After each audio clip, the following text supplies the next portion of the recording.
Now there, as you guys turn around turn the corner after that horrible encounter that you just had with Grit, bunch of rubble, a bunch of the ceiling has already caved in, and along the base of the walls there's a bunch of holes. And as you guys turn around the corner, there's a bunch of rats. They see you, and these rats just scatter all over the place and start squeezing their fat little bodies into the small holes and stuff that's on the base of all of the walls. Well, nothing in here. I can't get that image out of my head. Oh, you like it. You know it. Oh, the cover of Bugbear Monthly was pretty saucy, too. Yeah, that's the image. Yeah. Yeah. And this is what 20 by 20 room for Grit's room. Get the hell out of here. What are you doing? So, there were a couple of rooms way back when we first came up to this floor. On the east? Mm-hmm. Yeah, way over there to the east, I think. Here, let me move you guys. Everybody kind of thank you. Gather up. I'll move you guys all at once.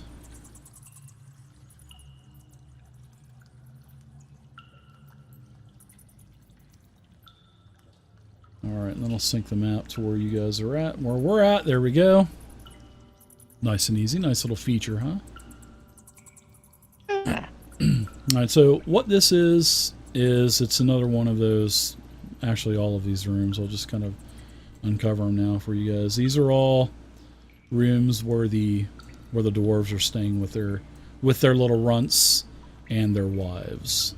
So it's a dwarven male and a female orc, and they also have children. And there's a smaller room down here. And one of them is actually one of them you actually see is Thord. This room up here. That's actually Thord's room. Well, so it appears it's Thord's room, yeah. Yeah. Yeah, that's Grit's daddy. Grit's daddy, and he says, "Ah, so you made it to Illifarn, I see." Yeah, we sure did there, Thord. Lynn needs to tell you something about your son. Well, it's good to see all of you guys. As he's kind of like, there's no kids in here. He's just kind of looks like he's kind of getting dressed. Good to see all of you. How are you enjoying your stay here in good old Mount Illifarn, or the IronAxe Halls as we call it now? Did you find Grit? I did. He wasn't too happy with me for some reason. I figured he probably would have showed me a little bit of gratitude. Anyways, I saw him, and he's a young kid. What can you say, right? Yeah, well, why wasn't he very happy with you? What was the problem?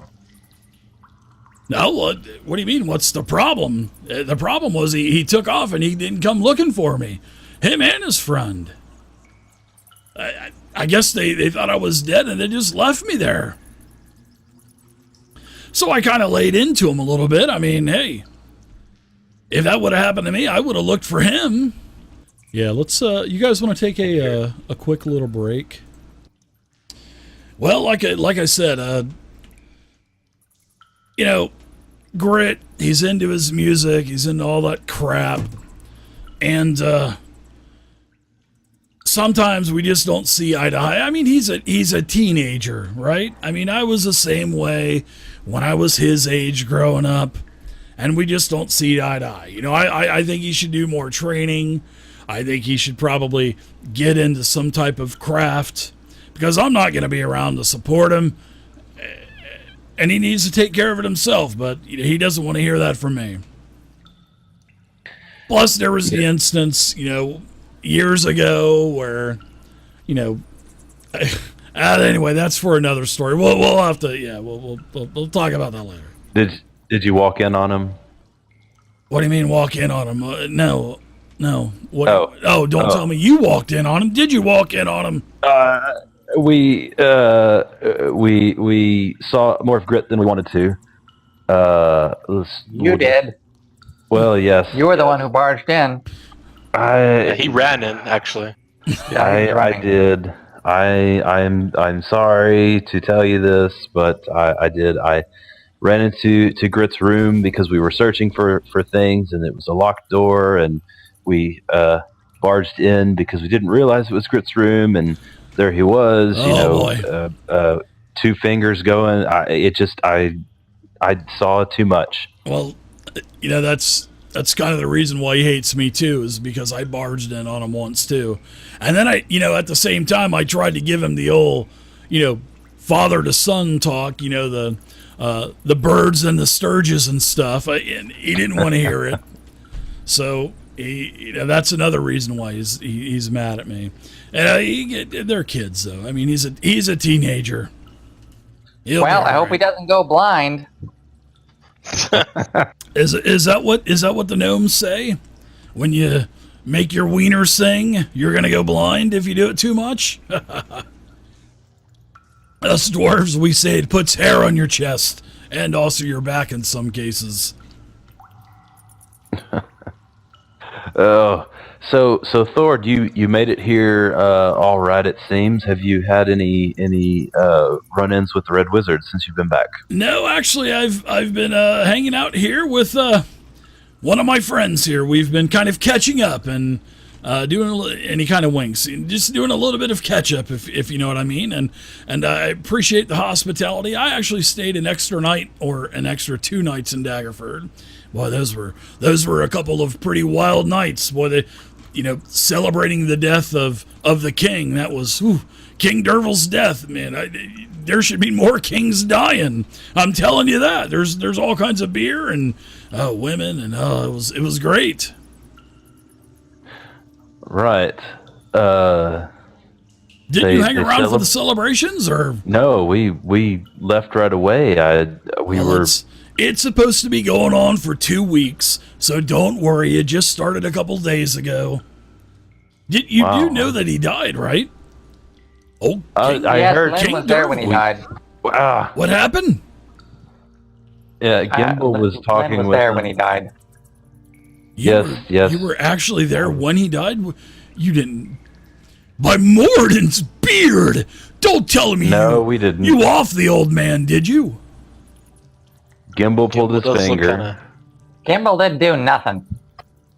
Oh.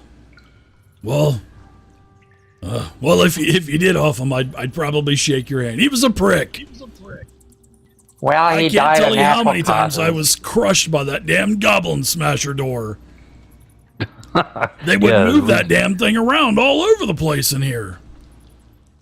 Really? So what are you up to? How long have you been here? We've been here for some time. Walking in on my son. Scarring him for life. Yes, we are actually here to make sure that the Red Wizards do not get their hands on the fire key, on the key of elemental fire.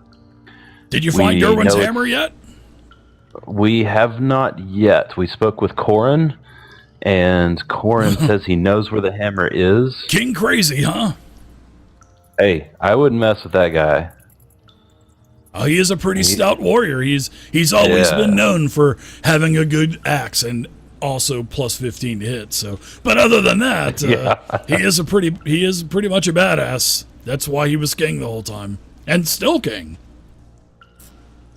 Yes, but we're about to head up and drive out these Red Wizards so that they don't get a hold of this fire elemental key. Oh, well, I didn't see you here. I'm not going to stop you.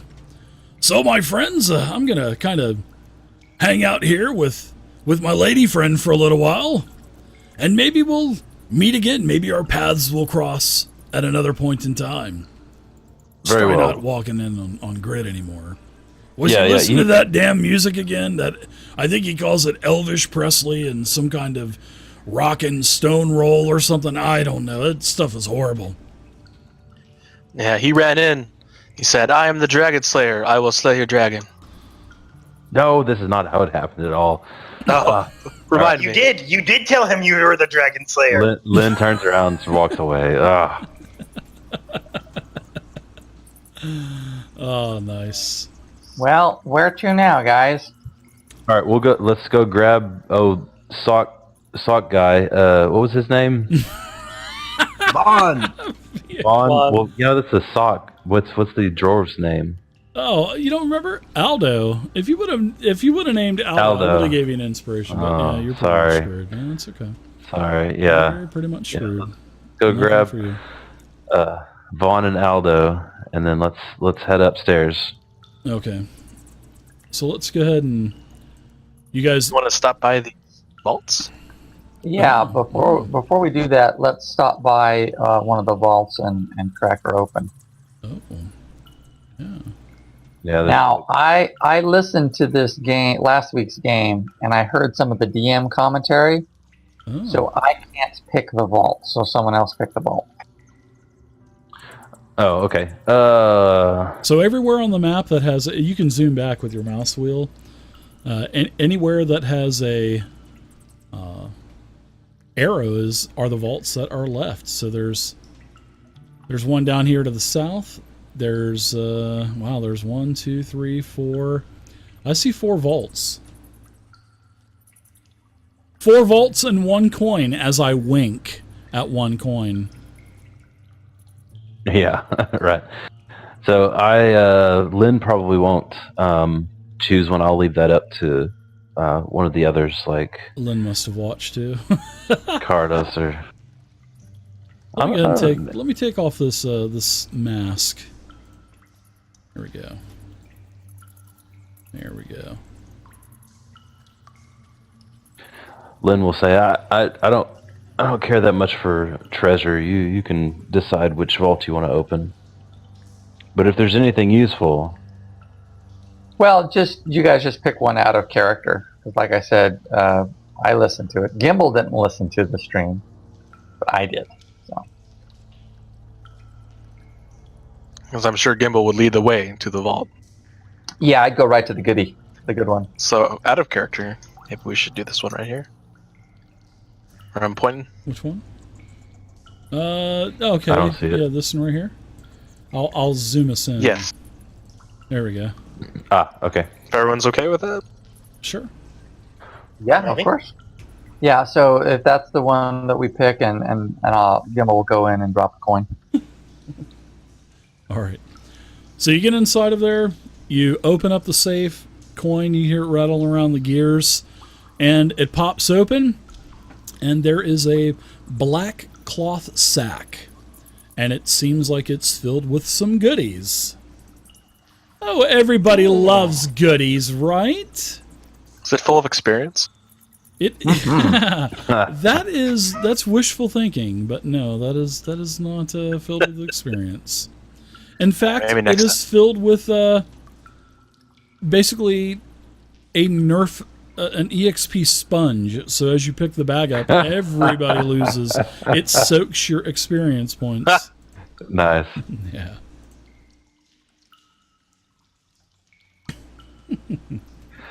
Well, Gimbal, what's in there? What's it? Now, hold on, it's tied on the top. Let me get this open. Oh, all right. So there's 350 gold. There's about 400 gold and gems. There is a scroll, which you can actually tell what it is, Ander. It is a scroll of create food and water. And you also see, Gimbal, that there is a potion of invisibility in a flask that is worth probably 100 gold alone. Wow. So I will go ahead and put this stuff into the parcel. We'll share the money. You guys also had some other gems in there. So everybody got 70 gold, 46 platinum from last time, and 280 gold worth of gems.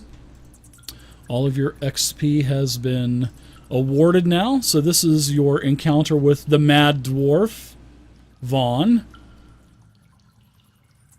So everything experience-wise and loot is distributed, and you can go inside of your sheet and pull the items off. And I've actually gave you an alchemist flask on your sheet. And Vaughn also accompanies you. All right, let's go up the stairs, guys. Yep, I'm ready. Yeah, Vaughn Charge actually right seems like he is he has a big shield, and he's got a battle axe, and he smashes his axe on a shield a couple times, a couple of crossed axes on his shield, and he says, "I'm ready to bust some skulls." Rawr! Yes, good Vaughn. Let's head up there. Let's get him. That voice is great. I love it.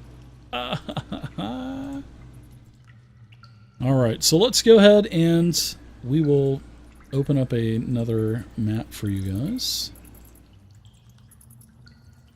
Wow. Close that map. We can shut the door on that map till you need to open up some more of those chests. All right, so let's share this map. I've also got Vaughn with you. And this is a pretty big map also. And this is the 3rd level of IronAxe halls.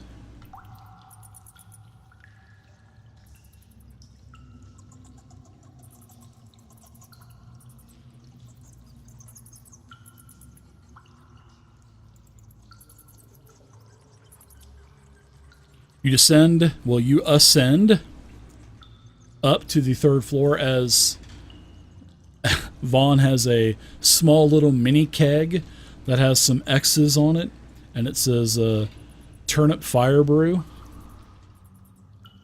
And you look down the hall, and it goes about 50 feet to the south, and it looks like there is a hall that goes east and a hall that goes west. So and you ascended up a couple different flights of stairs. So you probably ascended up probably 4 flights. So about, I don't know, about 30, 40 feet. Maybe, I'd probably say 20 feet. Oh. Wow, so it wasn't right above it. It was quite a ways above it. All right, I'll turn to Vaughn and say, do you know where the Red Wizards stay up here? Do you have any idea? I think they kind of hang out right over around the corner. I think that's one of their studies right around the corner. Okay, so friends, we should be quiet as we go forward. This is about as far as I've been, though, because we actually really weren't allowed to be up here. But I've actually brought them turnip thunderfire brew a couple of times, so that's why I know that they actually have. I think that this is their study. All right. So if we go in quietly, we can catch them by surprise. Give me a perception check as you're kind of listening. And he's up here with you. Vaughn is. Sorry for the burps. Yeah. Actually, you do not hear anything. It sounds quiet. In fact, you hear some crackling, maybe of torches or something burning. Maybe the oil on the torches that's crackling and cackling and making noises. 2 fingers worth of oil on each torch, by the way. All right, so that's it. I start heading down. Kerclank, kerclank, kerclank. Kerclank, yeah. Okay, I will. I'll consume the invisibility potion at this time. Okay, good. Invisibility potion, yeah. There's a 60 by 60 foot chamber, and on the west wall, as you kind of peer around the corner, there is another one of these safes. And inside of this room, it's actually pretty cluttered, but it is handsomely decorated, probably by Martha Stewart or something. And there's a stone table. There's 6 marble chairs that are surrounding this table. And the room also contains 3 huge granite slabs that are used as beds because they're covered with like these leather mattresses, and each one of these beds have wooden chests also. So did Gimbal tell us that he was drinking that potion? Yeah. Of course not. He Gimbal just disappeared. Yeah, Gimbal Okay, just disappeared. that's what I thought. That's what I thought. Yeah, he's So invisible. as I look in, I don't see anybody in there, so I will slowly and carefully walk in. Okay. Cardos is stabbing the spot where Gibble was with his dagger. And here's they're a little light on the map, but here's one of the stone slabs that has the leather mattress. That's one, and then that's one. And of course, you can see the 3 chests are pretty obvious. The safe on the west wall is obvious, and then the 6 marble chairs around the marble table also. Is there anything on the table? Let's see. No. Well, there's just like maybe cups and stuff. Nothing of maybe some parchments and stuff that have some ordinary business of like checklists of stuff to do. But yeah, go to this room, work on this room, stuff like that. Okay. But like I said, there's the iron safe, and then there's the 3 chests also. So yeah, I'd like to turn the room over. You guys notice that the mattress kind of lifts up on its own, and chairs start getting scooted around. And Guys, I think this room's haunted. We should go. And then I turn around and notice I don't see Gimbal, and I'm like, oh, never mind.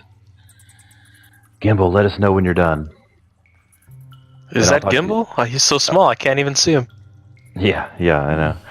I'll tell everybody. There's a couple of chests in here. If you want to go check them out, I'll watch our backs. yeah, the chest lids pop open, just so you guys know. That would be pretty freaky. I would imagine. Well, he went invisible before whenever we fought all those orcs. So I can hear you guys. It's not like I went deaf or anything.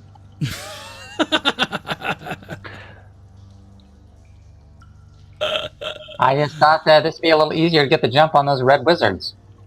Yes, good plan. So you pop open all 3 of the lids, right?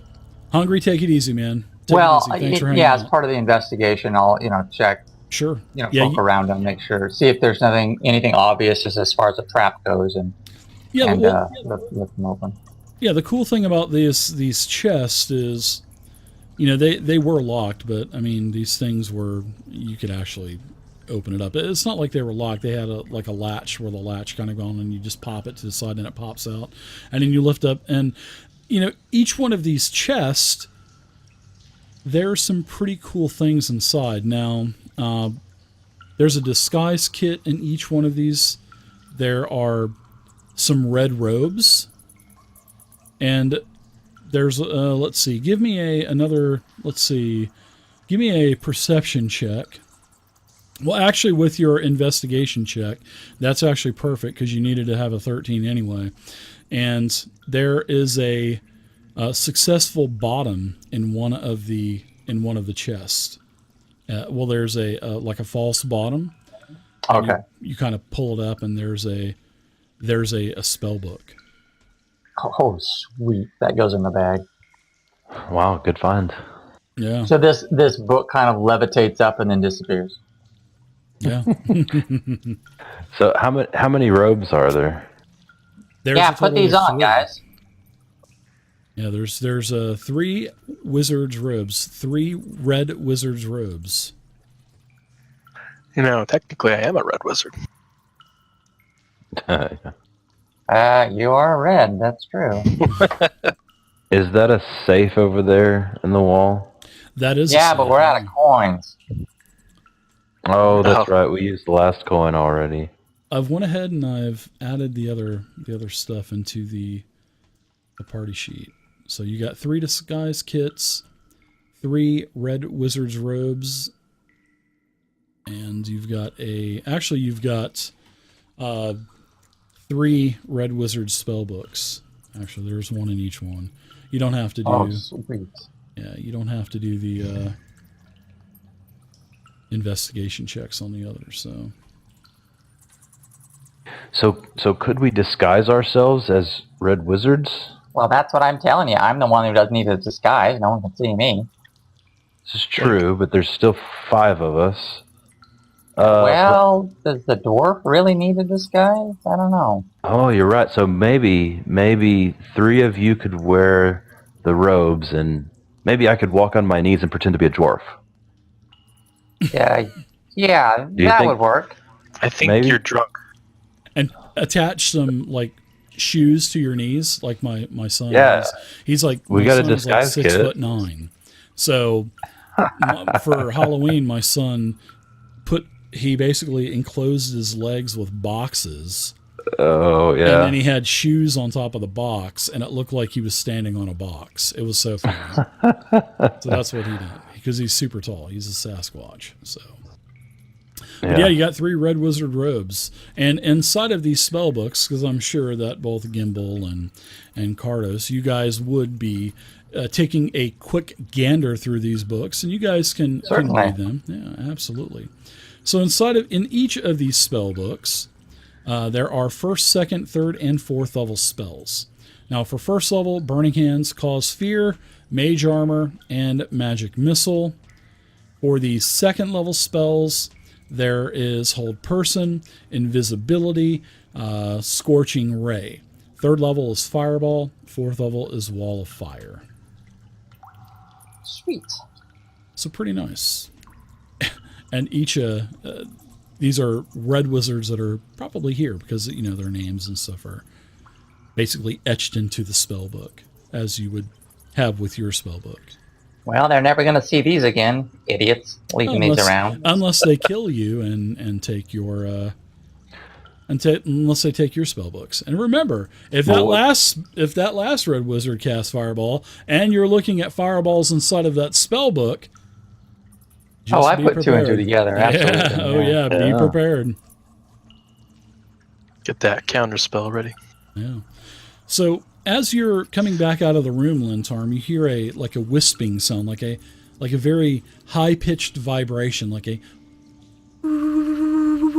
And around the corner, a flash of green light kind of catches your attention, and you see like this floating orb, or maybe a will-o-wisp or something like that, and this thing just disappears around the corner.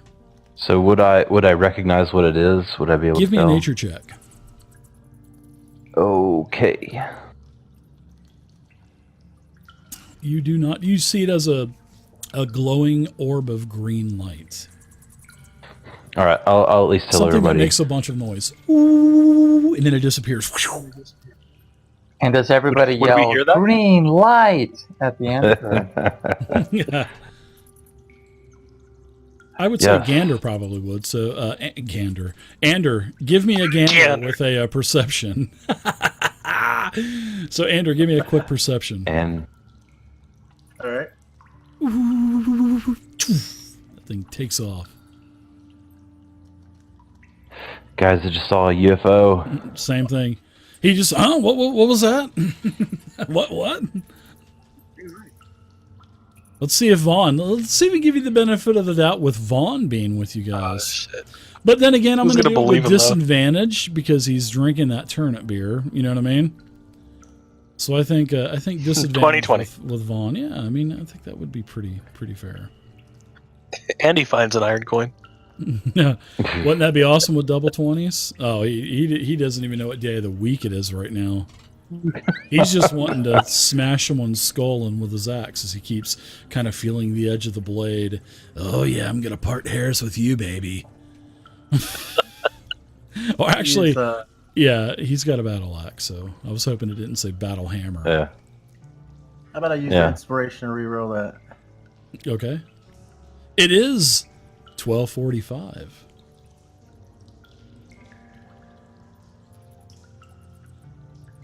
So I will mention just that. How about let's Nice. move you back there for a second there, Gimbal. Okay, what's going to happen?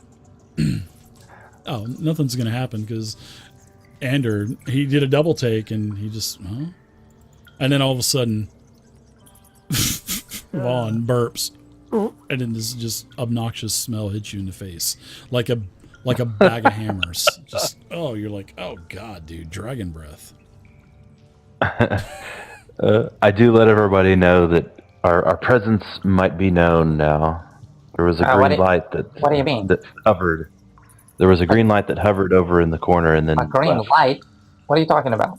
Yes, it was a green light. It hummed. You got to believe me. I saw it. There was like Andrew saw it too, and so did Vaughn. We all saw it. Yeah, sure you did. So I'll go Decent around safe. and peek around the corner. Sure.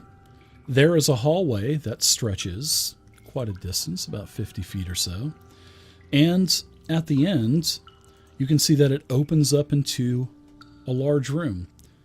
Probably, and the halls here have about a 15-foot height for a ceiling. And this place actually looks like it is in really good shape compared to, so far, compared to the second and first floor. Well, Gimble's, But it pretty looks like this confident opens being up into invisible. a larger So he room, just keeps on basically. trotting on ahead, and of course the group has no idea how far ahead I am. So Yeah.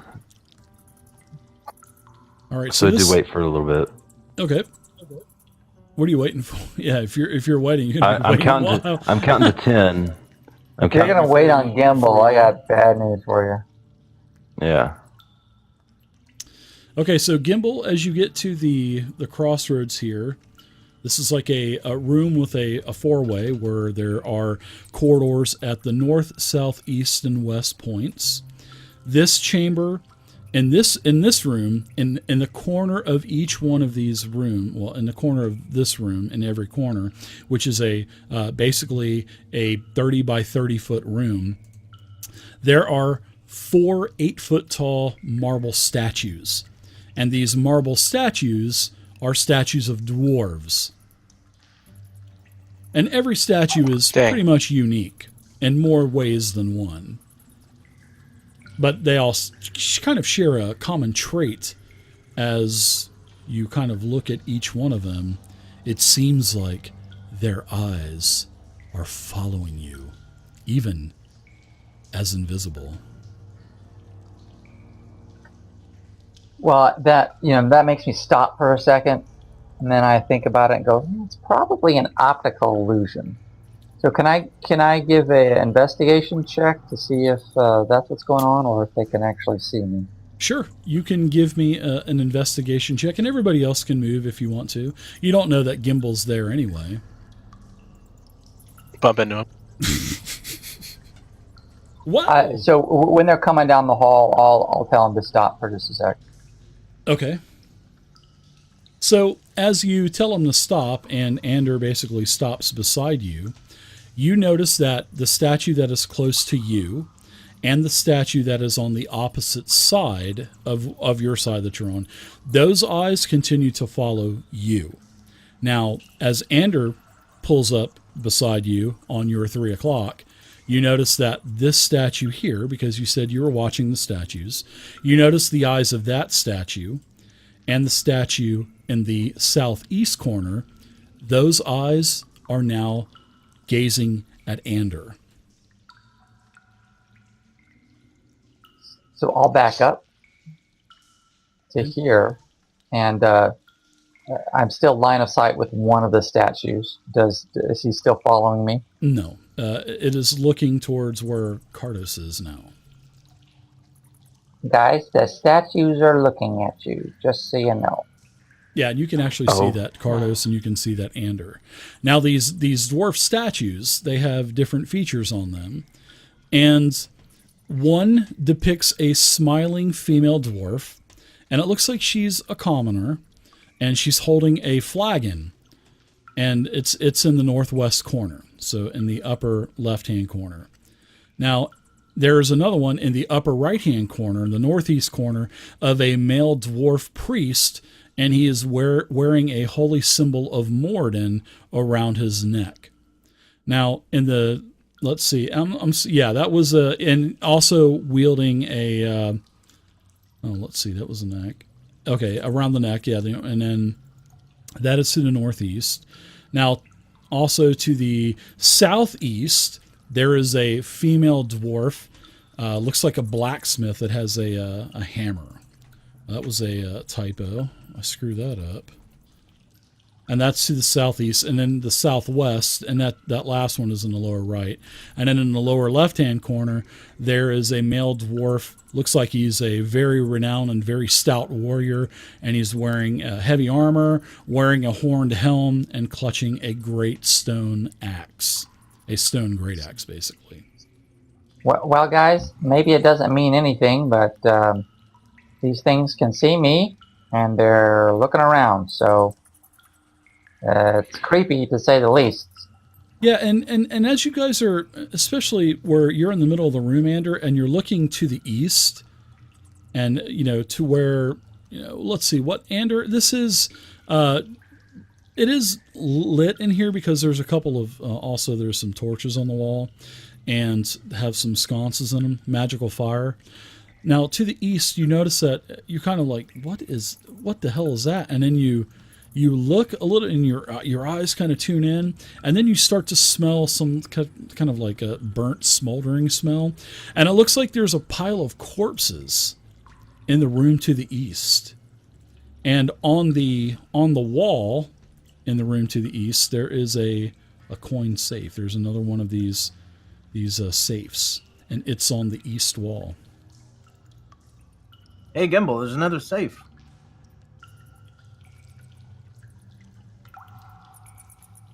Oh, wow. Yeah. Do you see where it's in front of the safe, though? Yeah. And then to the south, there is a chamber that has a couple of hallways that kind of branching off of it. And to the north, there is a room that looks like it has a couple of beds in it, maybe. And it looks like there's quite a bit going on in the room to the north. But what you can see, what is very apparent, there is another iron safe in the wall to the north. And there's no sign of that green light that Lynn had actually mentioned. So let me get out a couple of pointers now. And I want to add some pointers to these areas to where you still have these iron safes. So we've got that iron safe location. We've got this iron safe location. And we've also got this iron safe location. So if you find more coins, you have safes here that are not open. So yes, the statues, and as you guys are moving around, the statues are following you. So Gimbal, the statue right up above you, is moving. The one eye is following Lynn, one eye is following Cardus as they're kind of standing here. The eyes are following you, Tatsa, to the statue to the south. And that's what's happening here. And then, like I said, you can smell the burnt corpses over to the east, a very tall pile of them, probably about 3 to 4 feet tall. And there's this very bad odor, like burnt flesh and stuff. Over here, where Ander is. Oh, go ahead, Cardus. I was going to say that I wanted to cast Identify on one of these statues. The spell. Okay, sure. So I'm actually going to use the spell slot. Wow, go for it, yeah. That's a treat. That's the first time in 5 years that somebody's used it with a spell slot. No, I think you've done that before, Gimbal, in a previous game. So you cast Identify. Well, what are you casting? Detect Magic? I mean, there's really no need to cast Identify on it. I would say there's some sort of Detect Magic before Identify. But I mean, you can do it. I mean, but if you want to use it, I mean, you're taking a 50-50 shot. You know what I mean? Because if you don't know it's magical, then you're not going to get anything out of it from an identification standpoint. You know what I mean? Maybe I'll do it as a ritual. Well, I mean, it is good to use with, items that you find for the there and now. Like, wow, this is awesome. I'm going to find out what this thing is now. But how about you just give me an investigation check, Cardus, as you kind of give the statue a little once over with an investigation. And that's nice. That's a nice roll. So these statues, they're not magic. Now these statues, you can see inside of the eye holes basically. You got to climb up on it, but because these things are 8 foot tall, and these statues are hollow, and you can see that there's a bunch of wires and stuff inside, and there's a couple of these orbs that are floating inside. And these orbs are making the eyes move. So and you're able to tell whoever's closest to the statue, those eyes are falling. And even those eyes will split and look at different people. So the eyes will go kind of googly. And then, one eye will go to the left, one eye will go to the right, and look at whoever's closest. So, but yeah. And then it looks like and then you kind of look down on the floor, and there's a bunch of pressure plates all over the floor. And these pressure plates are what is making these strings and these orbs inside move around. So every time you guys step, the eyes are kind of moving towards that location on the floor. Wow. So it's pretty ingenious, but it doesn't appear to be magical or anything like that. I will point that out to Gimbal. Yeah. So Kind of something just to creep you out, you know what I mean? I'm going to take a look at the bodies whenever time comes. Okay. We will go to Ander, which is in the room to the north. And this room is quite interesting. This room looks like it probably was once a dwarven barracks because of the way that the beds are made out of granite slabs and stuff. There's granite tables and all kinds of sculpted marble chairs and little lockers and stuff. Nobody's in here, but there is an iron safe that's in the north wall, actually directly across from you. And one thing that really piques your interest, there is this in the far corner of the room, there is a giant skull. This thing is like 10 foot wide, like 7-8 foot tall. And it has this like mocking smile or S-eating grin on it. And the eye sockets have this green flame that's kind of crackling inside of the eyes. Hey guys, there's a glowing skull up here and another lockbox.